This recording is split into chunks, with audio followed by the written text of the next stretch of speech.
कि हम लोग प्राण पाठ परित्राण पाठ करने जा रहे हैं। आप सभी लोग शांत होकर सुनेंगे। तो परित्राण पाठ क्या होता है? ये हमारी आदतें बनी हुई हैं, हम आदतों में सुधार नहीं कर सकते हैं, चाहे अच्छी हो चाहे बुरी हो। आदतें हैं तो इन आदतों का कहीं सुधार नहीं हो सकता है।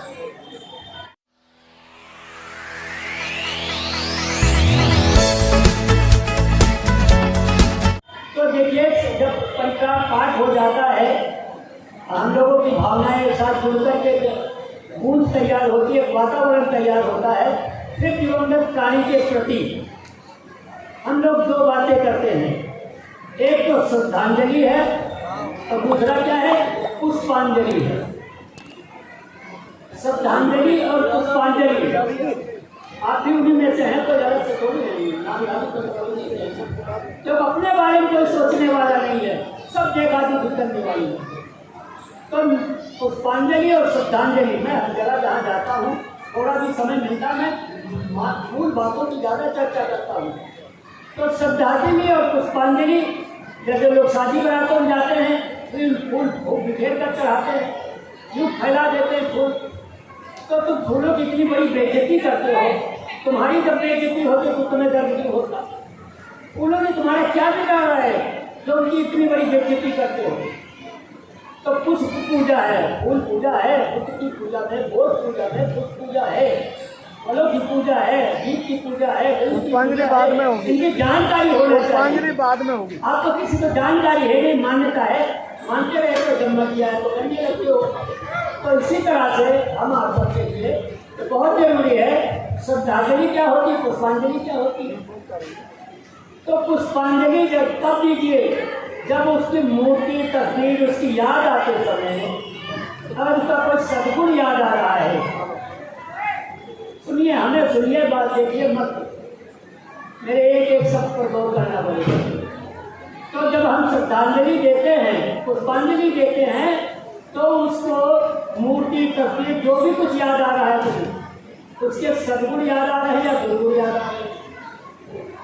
अगर सद्गुण याद आ रहे हैं, सद्गुण याद आ रहे हैं तो आप पुष्पांजलि दीजिए। और अगर दुर्गुण याद आ रहा है तो श्रद्धांजलि दीजिए। हाथ जोड़कर नमस्कार कर दीजिए, तुरंत भूल जाइए। तो दुर्गुण जितनी देर याद रहेगा वो तुम्हारे मन रूपी कागज पर लिखता जाएगा। एक बार लिखा था, जितने बार याद करोगे उतने बार बार लिखता चला जाएगा, काफी भर जाएगी दुर्गुणों से। सद्गुण याद आ रहे हैं तो पुष्पांजलि चढ़ाइए, थोड़ा देर लगाइए। तो जितना देर चित्त चिंतन करता है और सद्गुणों का चिंतन करने के कारण आपका मन सद्गुणी हो जाए। अब वो सद्गुण जब लिखोगे अपने मन की किताब पर, कागज पर, तो जो पढ़ेगा दुर्गुण पढ़ेगा। आप भी सद्गुण पढ़ोगे, दूसरा भी सद्गुण पढ़ेगा। और दुर्गुण लिख दिया तो तुम भी जब पढ़ोगे तो दुर्गुण पढ़ोगे। जिस किसी को पढ़ाओगे तो दुर्गुण पढ़ाओगे। अच्छा, मैं समझ रहा हूँ। इसका मतलब मुझे बोलना बंद कर देना चाहिए। नहीं समझ गया मैं, तो तुम्हारा मन तो दूसरी जगह लगा हुआ है, मैं पागलों की तरह। तो सुनिए, कान हो जाइए, तुम जानो तुम्हारा काम जाने। तो मैं जो यहाँ पर बात कर रहा हूँ, मैं भी वही ड्रामा कर रहा हूँ परित्राण पाठ का। तो इस संसार में दो प्रकार की शक्तियाँ हैं, एक कल्याण करने वाली और एक हानि करने वाली। इन शक्तियों को कहते हैं देवता। क्या कहते हैं? देवता। जो तुम नहीं जानते हो उसे बता दे, देवता। और तुमको देवताओं से बड़ी नफरत है, पूरे समाज में नफरत पैदा कर दी गई। और खासतौर से दो चीजों से बड़ी नफरत पैदा कर दी गई। किसकी? भूत और प्रेत की। भूत प्रेत से नफरत पैदा की गई, नहीं पैदा की गई। और भूत प्रेत के बिना तुम्हारा विकास हो नहीं सकता। ये जो हमारे सामने तस्वीर है विदेश जी की, ये तुम्हारे भूत हैं, प्रेत है, कौन है? ये अब तुम्हारे भूत हो गए।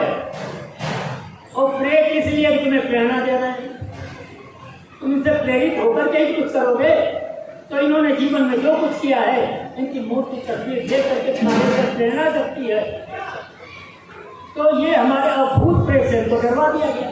जितने लोग मर गए हैं, नहीं रहे हैं, वे हमारे लिए प्रेरणा स्रोत है। ये सारे लोग हमारे लिए प्रेरणा स्रोत हैं। खुद भी हमारे प्रेरणा स्रोत है, बाबा साहब भी हमारे प्रेरणा स्रोत है। लेकिन इनकी कैटेगरी अलग अलग। जैसे हमारे घर में 3 देवता होते हैं।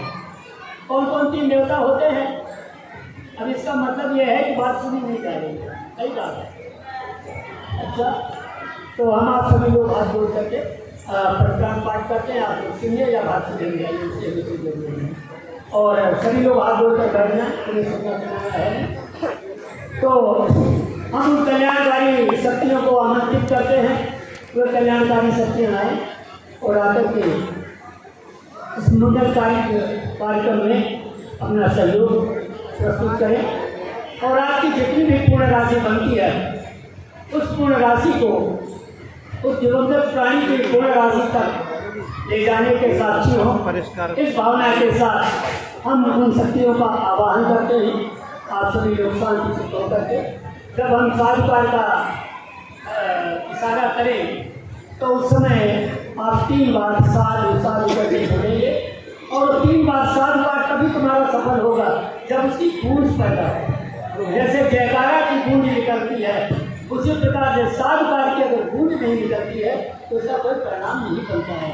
गूंज से वातावरण तरंगित हो जाता है और वो वातावरण प्रभावी होता है। तो आप सभी लोग भी जब हम लोग इशारा करें तो साधुकार करना।